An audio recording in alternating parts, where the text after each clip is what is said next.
Hi friends, வணக்கம். Welcome to Vani Cooking&Lifestyle. இன்னைக்கு நம்மளோட சேனல்ல பன்னீர் மசாலா கறி எப்படி பண்றதுன்னு பார்க்க போறோங்க. அதுவும் ரெஸ்டாரன்ட் ஸ்டைல்ல எப்படி சூப்பரா டேஸ்டியா பண்ணலாம்னு பார்க்கலாம்.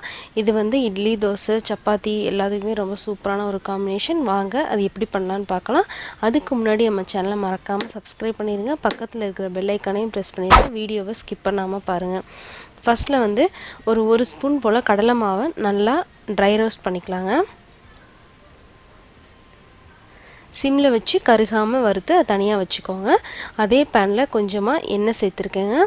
எண்ணெய் சேர்த்து அதில் கட் பண்ண பன்னீரை வந்து ஃப்ரை பண்ணி எடுத்துக்கலாம். ஒரு 2-3 நிமிஷம் நீங்க ஃப்ரை பண்ணா போதுமானது. நல்லா உடையாம நல்லா அதை வந்து ஃப்ரை பண்ணி எடுத்துக்கலாம். இப்போ இதையும் தனியா வச்சிருங்க. அதே பேன்ல அந்த எண்ணெயிலேயே வந்து நம்ம வெங்காயம் தக்காளி இப்போ வதக்கிக்க போறோங்க. அதுக்கு ரஃப்பா கட் பண்ண வெங்காயம் 2 வெங்காயம் மீடியம் சைஸ்ல எடுத்துர்க்கேங்க. அதை நல்லா நம்ம ஃப்ரை பண்ணிக்கலாம். நல்லா ஃப்ரை ஆனதும் கூடவே இஞ்சி பூண்டு பேஸ்ட் சேர்த்துக்கலாங்க.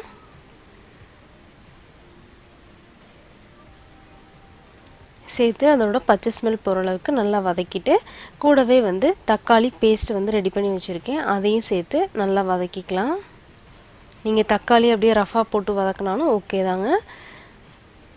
நல்லா அதை வந்து வதக்கிக்கலாம். இப்போ நல்லா வதங்கிருச்சு. இதை நல்லா ஆற வச்சு நம்ம மிக்ஸில அரைக்க போறோம். கூடவே வந்து பட்டை, கிராம்பு, ஏலக்காய் சேர்த்து அதை அரைச்சி பேஸ்டா வச்சு தனியா எடுத்து வச்சுக்கலாம். இப்போ ஒரு கடாயில எண்ணெய் சேர்த்தாச்சு. எண்ணெய் சூடானதும் அதில் சீரகம் பொரிய விட்டுருக்கோம். கூடவே வந்து ஒரு பிரியாணி இலை சேர்த்துக்கலாம். அதோடவே நம்ம அரைச்சி வச்சிருக்கிற அந்த பேஸ்டையும் சேர்த்து நல்லா வதக்கிக்கணுங்க.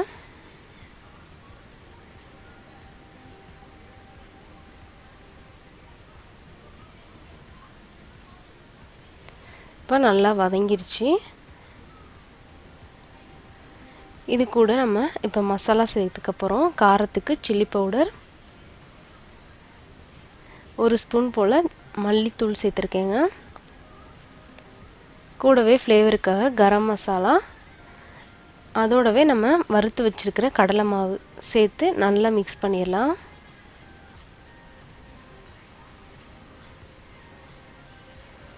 இப்போ மசாலா எல்லாம் நல்லா ஒட்டிடுச்சு. இப்போ நம்ம கிரேவிக்கு தேவையான தண்ணி வந்து சேர்த்துக்கலாங்க. தண்ணி சேர்த்து நல்லா மிக்ஸ் பண்ணிருங்க. நிறைய தண்ணி சேர்த்தீங்கன்னா கிரேவி வந்து தண்ணி ஆயிரும். அதனால பார்த்து அளவா சேர்த்துக்கோங்க.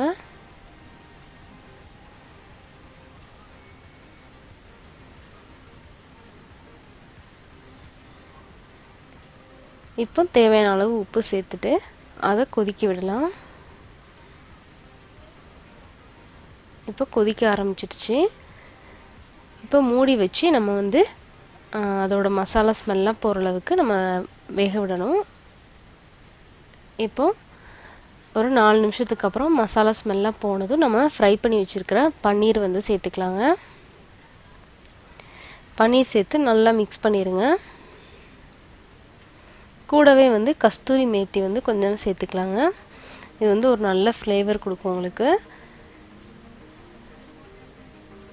இல்லைனா ஒன்றும் பிரச்சனை இல்லை, இருந்தால் சேர்த்துக்கோங்க. சேர்த்து அதை ஒரு 2 நிமிஷம் நல்லா கொதிக்க விடலாம். பன்னீர் அந்த கஸ்தூரி மெத்தி சேர்த்துட்டு நல்லா ஒரு 2-3 நிமிஷம் நம்ம மூடி வச்சு விட்டு அதை எடுத்துட்டோம்னா நம்மளோட கிரேவி வந்து ரெடி ஆயிடுச்சு. ஃபைனலாக மல்லி இலை தூவி நம்ம இறக்கிடலாம். ரொம்ப சூப்பராக ஈஸியாக செய்யலாங்க. ரெஸ்டாரண்ட்டில் கிடைக்கிற அதே டேஸ்ட்லேயே இருக்கும். ட்ரை பண்ணி பாருங்கள். அந்த ஈஸியான ரெசிபியை உங்களுக்கு இது கண்டிப்பாக பிடிக்கும். அப்படி பிடிச்சிருந்ததுன்னா லைக் பண்ணி ஷேர் பண்ணி சப்ஸ்கிரைப் பண்ணுங்கள். அதோட உங்கள் கமெண்ட்ஸை கூட எனக்கு சொல்லுங்கள். தேங்க்யூ ஃபார் வாட்சிங்.